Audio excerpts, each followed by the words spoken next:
In this part of the world, MIT stands for Made in Taiwan. In fact, while the American computer industry has been worrying about the Japanese and more recently the Koreans, the Taiwanese have been quietly emerging as a major player in the worldwide PC industry, not only making clones, but developing new machines of their own, which in some cases are outperforming their American counterparts. Today we are in Taiwan to take a look at the Asian clones on this edition of the Computer Chronicles.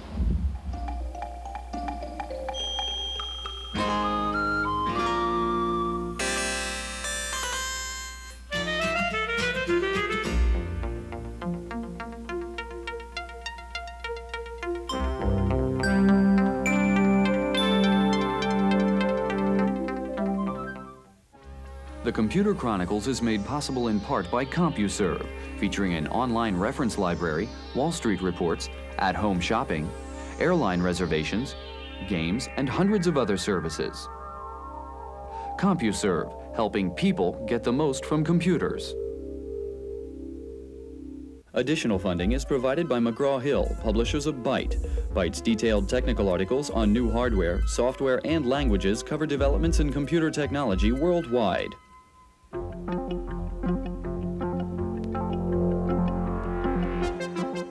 Welcome to the Computer Chronicles. I'm Stuart Chaffee, and this is Gary Kildall. Gary, we have a typical PC setup here that you might find in somebody's home or office, a Multitech computer, Princeton monitor, Mitac disk drive. But you know what all these three components have in common? They're all made in Taiwan. Okay. Taiwan, in fact, is the world's leading manufacturer of computer monitors right now. IBM makes their monitors there. They're the world's leading manufacturer of disk drives. They and the Koreans, of course, make most of the clones that we see here. And we know the Asian clones are taking quite a bit of market share away from IBM and other American manufacturers. Should we be concerned about this? Is this a threat to America's leadership role in computer technology?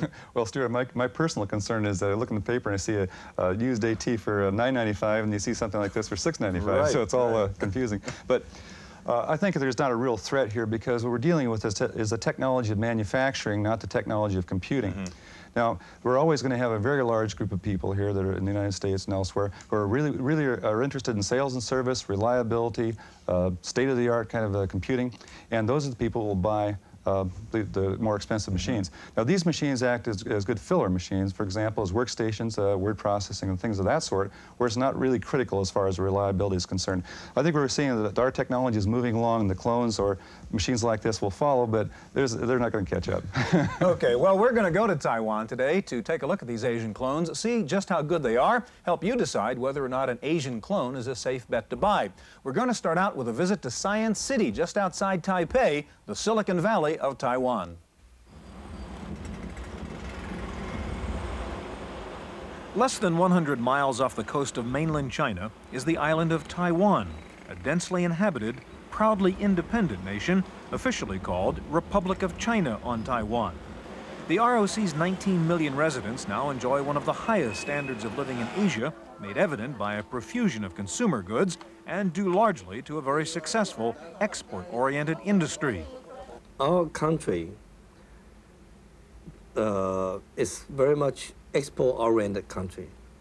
Our economic growth was based on fast export-oriented industry. And therefore, the competitive strength is very important to our export capability. A large proportion of Taiwan's exports fall into the electronics category, although most American buyers wouldn't recognize the local brand names. From electric fans to refrigerators to computers, Taiwan turns out products for such companies as Amana, GTE, ITT, and IBM.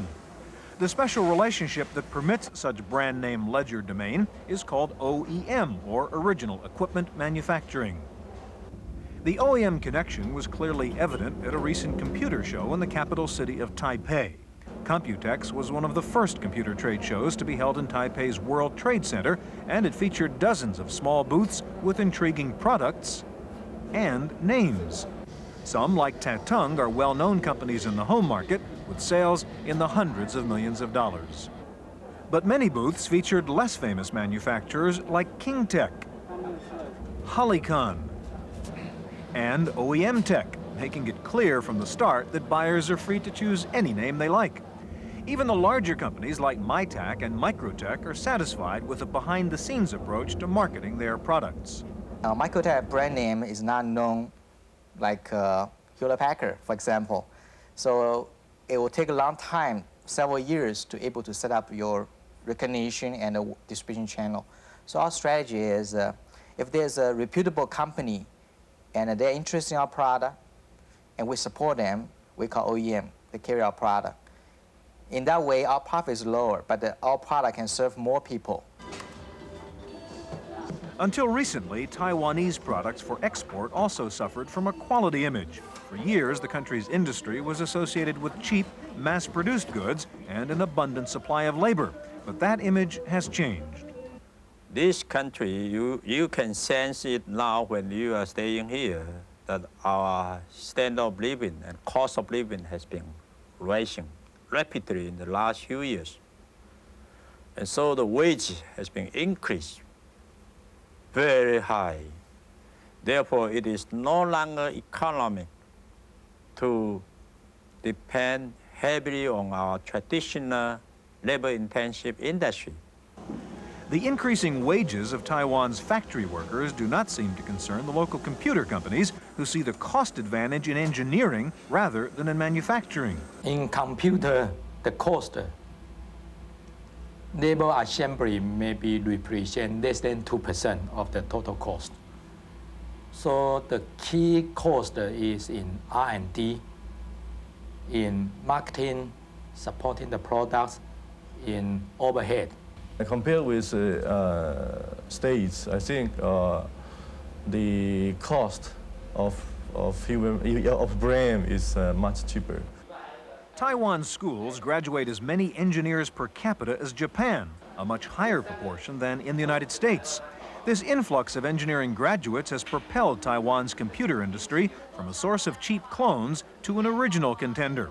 Taiwan has the technical capability to develop the high-end PC.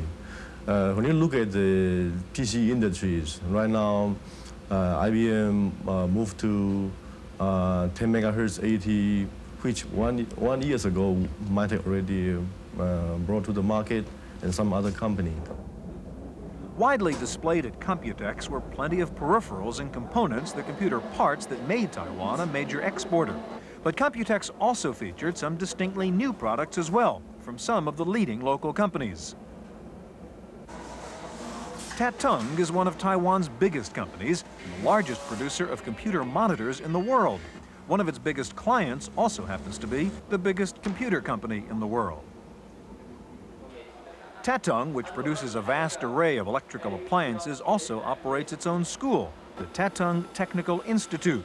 Originally, Tatung Tech was meant to be a vocational school, but it's expanded to offer advanced degrees in everything from computer science to management. Tatung's president believes that a quality-minded export industry is critical to Taiwan. This is really similar like after World War II. Things made in Japan is considered very cheap, but not so good, not so reliable.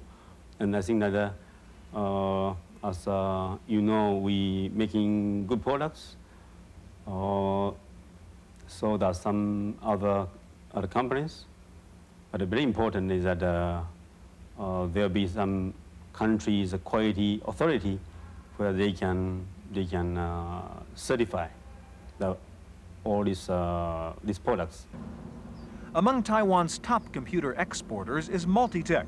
Started in 1976 with $25,000 in capital, Multitech now employs 2,700 employees and expects to sell $350 million worth of computers this year. The company's founder has been called the Steve Jobs of Taiwan. I don't totally agree. Because the market in Taiwan is comparatively small, and also the capital market is not mature in Taiwan. So to develop a company like Multitech is totally different like Apple. We have more difficult. Multitech is a major exporter to the United States and manufactures PCs for Texas Instruments and also makes computers under the Franklin label for Sears and Roebuck. The company is just beginning to sell in the States under its own brand, Acer, but the president believes it'll take some time before Taiwanese brand names become common. two major problems. Number one, of course, is the image. How Multitech is a good product, the quality products difference with the normal Far East products. I think it takes a time to convince that. Number two is the scale. Original, the Multitech is not, big scale enough to really support the US market. Multitech is located in Taiwan's Science Park, a government-sponsored high-tech industrial community that is part Silicon Valley, part free trade zone, and part college campus. Some of Taiwan's other computer leaders are there too, like Mitac and Microtek. And some of the park's foreign residents have names that should ring familiar with almost any computer user. Microtek is an unusual example of the reverse brain drain. Whereas most of Taiwan's overseas educated students tend to stay overseas, Microtek's founder quit his job in the States to look for new opportunities back home. We were working for Xerox Corporation. We're in Los Angeles and doing advanced research and product design work. I think it's about to reach the age we call mid-age crisis. And we all have the feeling that maybe we should come up to do something of our own. We really didn't think of to move to Silicon Valley or get some venture money to start over there. And I think there are thousands of companies start that way. And the chances of success may be smaller. Microtek's principal product is a desktop scanner, which is sold in the U.S. under the AST label. In fact, Microtek is the world's leading supplier of scanners, with about 69% of the market. Microtek's president is skeptical of traditional offshore manufacturing, at least where PC products are concerned. Technology evolution, the pace is much faster. There are many new technology are coming up. I think the product life cycle, there's a trend, gets shorter and shorter. There's a tremendous need for developing new product. Now, to getting a product mature and then move to offshore manufacturing, the days seems over. So the new trend is have R&D and manufacture close tied together. Like most companies in Taiwan, Multitech and Microtek both started small, and they continue to see small size as a distinct advantage, at least in the computer business. But a place like Taiwan, now I think we are not used to that big of corporation. Our economic structure are against that.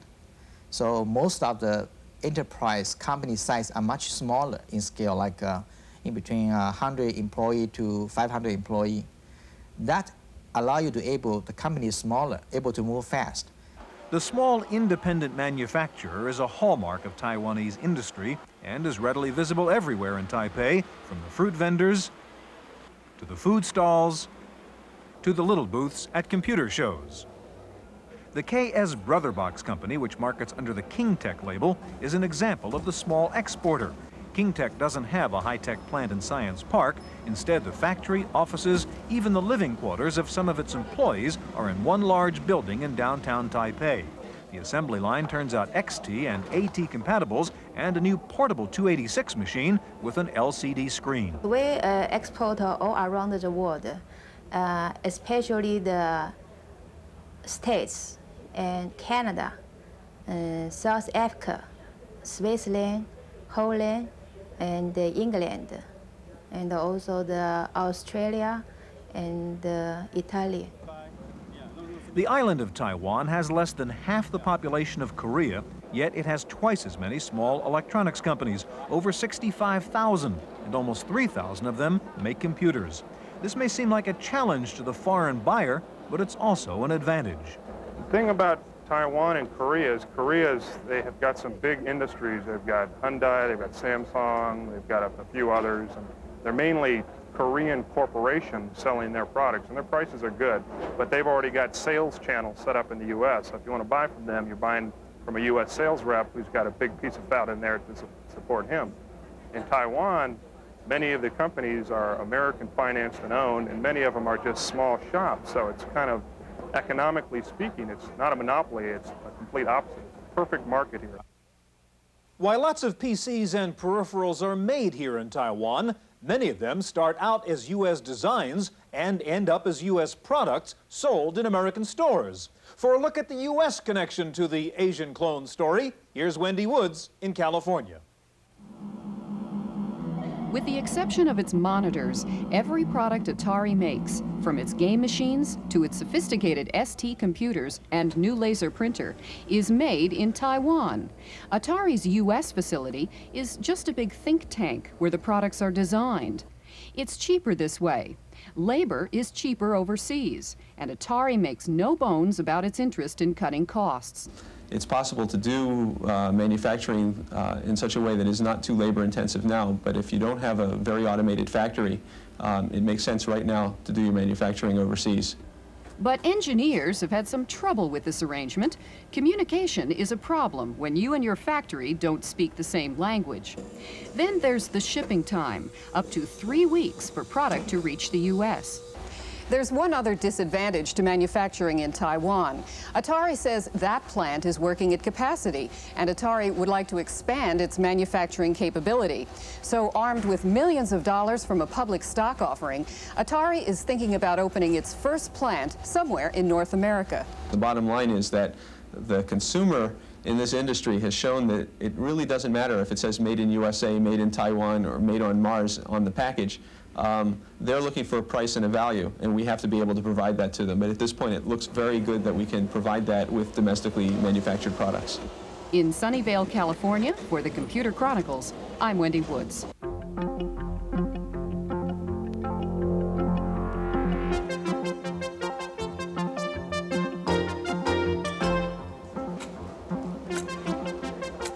Taiwan's success as PC vendor to the world is giving way to a new eagerness to become an innovator as well, with the government providing some basic support.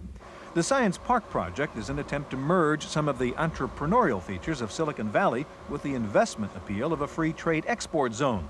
The 1,000-acre park has around 80 companies installed or waiting to move in, just a hint of what's planned for the future. I'm saying that this year our total output would be about 700 million. 10 years from now would be 7 billion. Today, including the old city, we've asked to gather less than 400,000 people. 10 years from now would be a million people. Before Science Park, venture capital in Taiwan was usually a grant you applied for from the government. Today, the park boasts 5 private venture capital companies, along with banks and 2 universities on the outskirts. But Science Park still has a long way to go. On a good science park, you have many ingredients. In addition to just the physical environment, they have a good service industry. They have a good banking industry, like the venture capitals. They have a good lawyers, law firms, accounting firms, all these things. In Taiwan, we don't have that many. In fact, we're way behind. We're way behind. At Mitac, Multitech, and Microtek, the search for new products is central to the company's plans for the future. Microtek, the leading vendor of desktop scanners, is exploring new links between scanners, laser printers, and optical discs. I think CD-ROM with the tremendous amount of capacity they're able to store. For example, we believe a 1.5-inch CD-ROM, both sides, able to store maybe 10,000 A4 regular size document in the image format. So that kind of information needed some kind of input device. So scanner will be a must equipment. At Mitac, best known in the States for its floppy disk drives, the emphasis is also on desktop publishing on the software side. While looking for a solution to the memory-hungry Chinese character, Mitac discovered a way to reduce the memory required to store any character. In the desktop publishing, you need to generate character, no matter it's Chinese, English, Japanese, in different font. Okay, so and our universal engine will have the capability to do so in very low cost. Besides that, it will generate a character in very high speed to cope with the laser printer. But the technology we develop is we use computer to learn the characters, and they use the character features and to enlarge, to shrink, and to make it into different font. Almost everyone in the PC business is wondering how IBM's PS2 architecture will affect clone sales, and Taiwanese companies are no exception.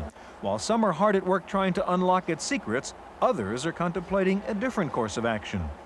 The non-IBM group maybe define their own standard, that we may join that kind of group instead of just follow IBM. Because the outside group actually represent more than 60% or 70% of the power. Taiwan's official agency for high-tech research is called ITRI, or Industrial Technology Research Institute. Its original role was to perform the basic research and development that many small Taiwanese firms were unable to afford. Taiwan industry was performing too little R&D themselves. So the government set up this institute to supplement their work, R&D work. At first, it was 100% funded by the government, but as time progressed, industry began to find ITRI's resources to be very attractive to them. ITRI's electronics research arm, called ERSO, has both short and long-term research programs. For Taiwan's chip industry, they're designing ASICs, or application-specific integrated circuits. Taiwan is the world's leading supplier of specialized chips for consumer products like toys, telephones, and watches. ERSO's development work on the 8386 microprocessor gave Taiwan's PC makers the jump on some of their American competitors. Multitech had a low-price 386 on sale just a few weeks after Compact's initial introduction. I'm not looking for any dramatic breakthroughs. I think what we are trying to do is to put very solid, very what may even be considered as mundane work, but it's the kind of work, the kind of foundation you need to upgrade Taiwan industries a step at a time. But there are some cutting-edge projects at ERSO, and they're beginning to bear fruit. Chinese voice recognition and speech synthesis, for example. Since Chinese is a tonal language, paper dictionaries are only imperfect guides to pronunciation. To overcome this shortcoming, ERSO has developed a CD-ROM dictionary complete with sound and graphics. It can be played on any compact disc player through a black box called a multifunction CD-ROM controller. The controller, initially meant for schools and libraries, will sell for about $3,000. For Taiwan's new generation of entrepreneurs, the future looks bright. Some of its bigger clients are beginning to talk about tariffs and protectionism, but trade problems haven't affected sales figures yet. Multitech's PC sales are up 100%, and the company has a long-term strategy based on the ancient Chinese game of Go. The Go is really a long-term game. That's number one. Number two, the Go always use the strategy, okay? Different kind of strategy, like they always put the stone in ahead, try to make a better position, okay? Then, because you have a base there, then you can try to very aggressive and also take risk in higher technology or other things. The quiet success of Taiwanese computers overseas is a sign of the industry's maturity, and the key ingredients of that success are not difficult to uncover. To win this computer business, the real long-term weapon is really the human resources, and that Taiwan have that. When we came to Taiwan, we expected to find some low-cost PC clones with names we had never heard of. Well, we did find that, but we also found some rather innovative new technology here, and we discovered that hidden inside many computers with familiar American brand names are the technology and the expertise of the people of Taiwan. That's our look at the Asian clones. We'll be back in the States in just a minute for this week's Computer News.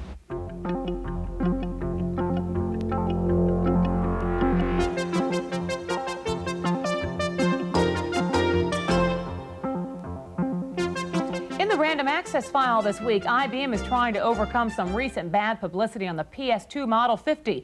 Some recent computer press reports said 40% of the Model 50s delivered were dead on arrival. IBM admits there's a bias problem, but that the problem is easily corrected by using the reference disk, which is included with each system. Meanwhile, on the positive side, industry analyst Stuart Alsop is predicting that IBM will unveil a new marketing strategy that will conquer the clones and stay ahead of the Macintosh. Alsop says IBM is developing separate computer solutions for specific businesses with the goal of totally hiding the operating system from the user. Alsop says he expects IBM sales to increase 50% in the next 3 years while clone sales drop. He said Macintosh sales will increase but will not catch up with IBM.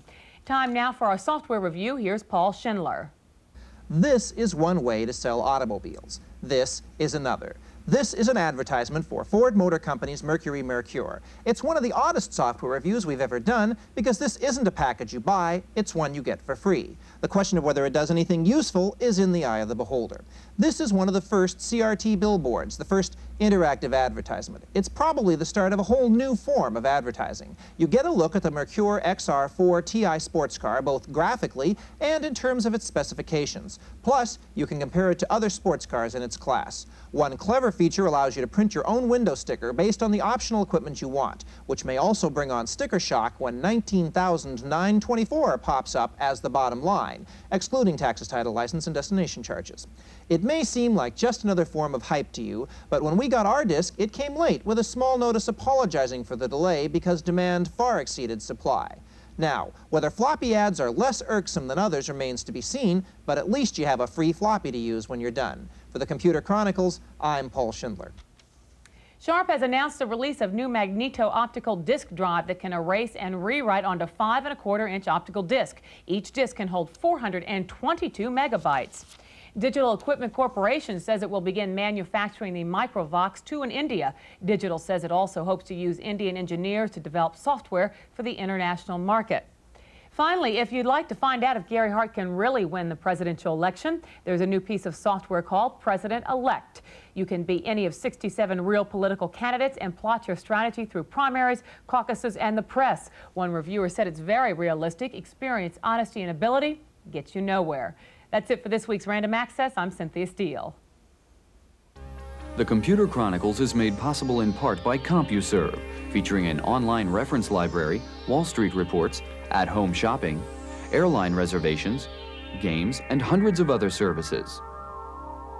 CompuServe, helping people get the most from computers. Additional funding is provided by McGraw-Hill, publishers of Byte. Byte's detailed technical articles cover the latest in microcomputer technology throughout the world. Byte, the international standard.